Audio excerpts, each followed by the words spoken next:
जब भारतीय अरबपति रतन जी टाटा से एक रेडियो प्रस्तुतकर्ता ने टेलीफोनिक इंटरव्यू में पूछा, सर, जब आपको जीवन का सबसे खुशी का क्षण मिला तो आपको क्या याद है? रतन जी टाटा ने कहा, मैंने जीवन में 4 चरणों से गुजरकर अंत में सच्चे सुख का अर्थ समझा।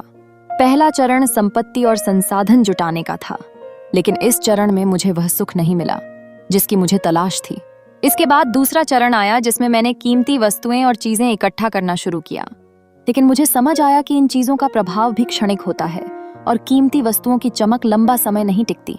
फिर बड़ा प्रोजेक्ट हासिल करने का तीसरा चरण आया। उस समय मेरे पास भारत और अफ्रीका में डीजल का 95% सप्लाई था। मैं भारत और एशिया की सबसे बड़ी स्टील फैक्ट्री का मालिक भी था, लेकिन यहाँ भी मुझे वह सुख नहीं मिला जिसकी मैंने कल्पना की थी। चौथा चरण तब आया जब मेरे एक मित्र ने मुझसे कुछ दिव्यांग बच्चों के लिए व्हील चेयर खरीदने के लिए कहा, लगभग 200 बच्चों के लिए। मित्र के कहने पर मैंने तुरंत व्हील चेयर खरीदी, लेकिन मेरे मित्र ने जोर दिया कि मैं उनके साथ चलूं और बच्चों को व्हील चेयर सौंप दूं। मैं तैयार होकर उनके साथ गया। वहां मैंने इन बच्चों को अपने हाथों से व्हील चेयर सौंपी। मैंने इन बच्चों के चेहरों पर खुशी की एक अनोखी चमक देखी। मैंने उन्हें व्हील चेयर पर बैठते, चलते और मजा करते देखा। ऐसा लग रहा था जैसे वे किसी पिकनिक स्पॉट पर पहुंच गए हों, जहां वे विजेता पुरस्कार बांट रहे थे। उस क्षण में मैंने अपने भीतर सच्चा आनंद महसूस किया।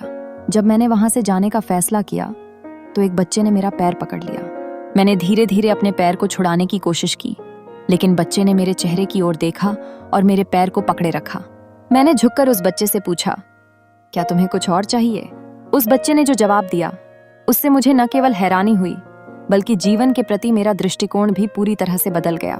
उस बच्चे ने कहा, मैं आपका चेहरा याद रखना चाहता हूं ताकि जब मैं आपको स्वर्ग में मिलूं तो मैं आपको पहचान सकूं और एक बार फिर से आपका धन्यवाद कर सकूं। अगर आपको स्टोरी अच्छी लगी है तो कृपया लाइक, शेयर एंड सब्सक्राइब करें, और आप कौन से विषय पर ऐसी स्टोरी सुनना चाहते हैं वह भी हमें बताएं। Thank you.